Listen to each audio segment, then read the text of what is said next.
인터뷰에 응해주셔서 감사드립니다. 먼저 본인 소개 부탁드리겠습니다. 네, 안녕하세요. 저는 이플라를 2020년 10월부터 운영 중에 있는 이플라 대표 김소연입니다. 에플라는 대부분 분들이 좀 헷갈리시는데 에플라는 무엇인가요? 일단 이플라는 여러 가지 활동을 하고 있는데요.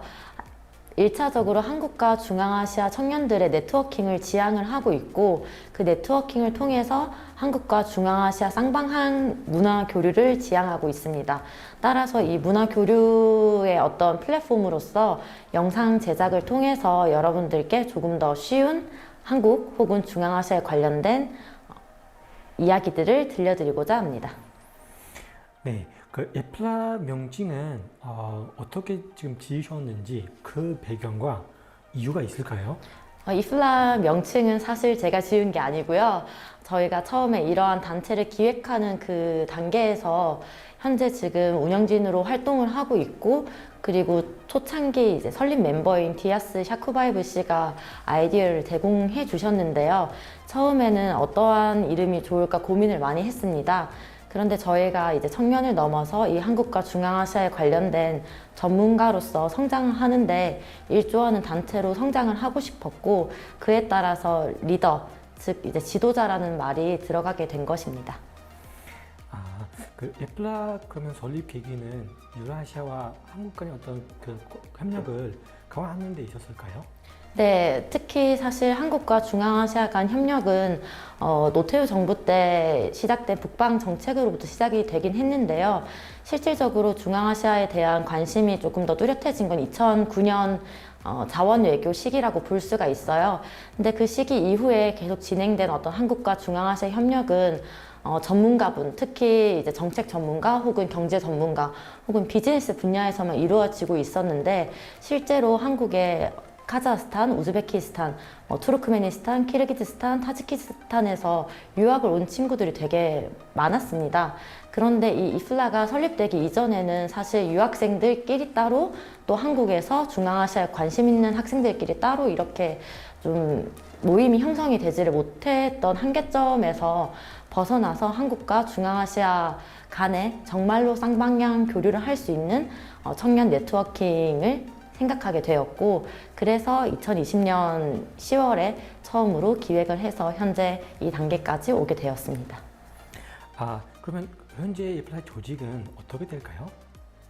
현재 이플라 조직은 사실 청년 외교단을 운영하는 프로젝트 기획팀이 있고요. 그리고 유라시아 디지털 문화원이라고 해서 저희 이플라 단체가 궁극적으로 지향하는 이 온라인 플랫폼을 통한 유라시아 문화원 역할을 수행하기 위한 팀으로 나뉘어져 있습니다. 유라시아 디지털 문화원 팀에서는 청년 외교단이 수행하는 팀별 프로젝트뿐만이 아니라 지금 보시는 것처럼 이플라 TV, 또 청년 칼럼 여러 가지를 통해서 글 혹은 영상으로 중앙아시아와 한국의 문화 차이점이 어떤 것인지, 또 공통점이 어떤 것인지, 또한 한국에 있는 중앙아시아 청년들이 어떻게 살아가고 있는지, 혹은 이제 중앙아시아 현지 청년들이 요즘 한국과 중앙아시아 관계에 대해서 어떻게 생각하는지 등을 보실 수 있습니다. 유라시아 디지털 문화원은 이플라 홈페이지나 혹은 유튜브 채널을 통해서도 확인이 가능하십니다. 네. 아까 전용 외교단하고 그 유라시아 디지털 문화원 말씀하셨는데, 그러면 지금까지 몇 기술을 진행하셨는지, 혹은 지금까지 그런 일에 대해서 소개해 주셨으면 좋겠습니다. 네, 사실 청년 외교단은 처음에 저희가 이플라를 설립하고 시작했을 때는 서포터즈라는 명칭으로 진행이 되었습니다. 이 서포터즈로 이제 진행이 되다가 작년 4기 때부터 청년 외교단이라는 이름을 붙이게 되었는데요. 사실 서포터즈라는 명칭보다는 실질적으로 이 한국과 중앙아시아 청년들이 한 중앙아 관계 발전을 위해서 민간 외교를 수행한다는 점에서 청년 외교단이라는 명칭으로 바꾸게 되었고요. 현재 2023년으로는 5기가 시행이 되고 있고, 단기마다, 즉 상반기에 시작하고 6월에 끝나고 또 7월, 8월에 모집을 해서 또 12월까지 진행되게 그렇게 진행이 되고 있습니다.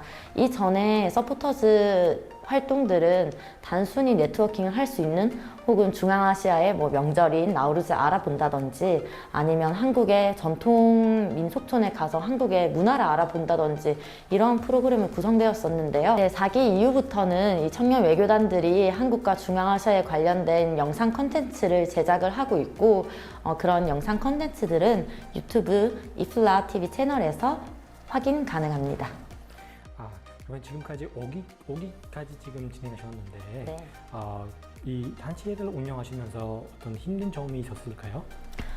힘든 점이라면 사실 저도 이런 단체를 처음 운영을 해보고 처음에 시작했던 것은 어떤 열정 하나로 시작했기 때문에 이렇게 성장하기까지는 힘든 부분도 있었지만 운영진들이 옆에서 함께 해주기도 했고 현재 자문 교수님이시자 이 이플라 창립에 있어서 가장 큰 역할을 해주신 박상남 교수님께서 많은 조언을 아끼시지 않았습니다.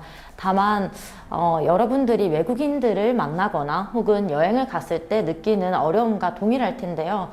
저는 대학교 1학년 때부터 지금까지 한 10년 넘게 이 중앙아시아라는 지역을 접하면서 문화나 언어도 배우긴 했지만 또 그곳에 살기도 했었지만 여전히 문화적인 차이에 어려움을 느끼고 있어요. 그런데 이 문화적인 차이의 어려움은 사실 이플라를 통해서 서로 알아가는 단계라고 생각을 하고 그것이 이 이플라가 존재하는 이유지 않을까 싶습니다. 네, 감사합니다. 그러면 그 힘든 점보다 좋았던 그런 보람을 느꼈던 점이나 좋았던 점도 있었을까요? 보람을 느꼈던 점은 첫째로는 처음에 시작했을 때는 사실 이 이플라가 알려지지도 않았고 실제로 아직도 이플라가 어떠한 활동을 하는지 잘 모르시는 분들도 많아요. 그런데 이 이플라 서포터즈 활동 또는 청년 외교단 활동을 통해서 주변에 조금씩 알려지고 또 수료식을 할 때 이 청년 외교단들이 그 네트워킹 내에서 친해지면서 실제로 이전에는 뭐 한국인 따로 이제 중앙아시아에서 온 유학생 따로였다면 현재는 또 같이 함께 어울리는 모습을 보면 뿌듯하고 좋더라고요.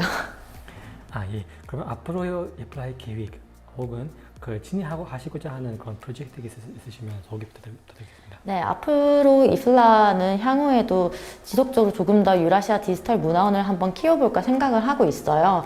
실제로 한국에서는 뭐 영국 문화원, 러시아 문화원, 뭐 독일 문화원 여러 가지가 있지만 중앙아시아에 관련된 관심이 적은 만큼 사실 중앙아시아 각국에 대해서 모르시는 분들도 많고 또 이 디지털로 운영되고 있는 플랫폼도 없기 때문에 이 유라시아 디지털 문화원을 통해서 한국에 계시는 분들 혹은 또 중앙아시아에 있는 한국에 관심 있는 청년들이 좀 한국과 중앙아시아의 관계가 어떻게 발전이 되고 있고 또 한국 생활은 어떤지 중앙아시아에서의 유학생은 어떤지를 많이 들을 수 있고 저희가 전해드릴 수 있었으면 그것이 가장 큰 바람인 것 같고요. 따라서 향후에는 유라시아 디지털 문화원을 통해서 여러분들이 조금 더 이 중앙아시아의 관계에 대해서 알 수 있도록 하는 컨텐츠 제공이 첫 번째.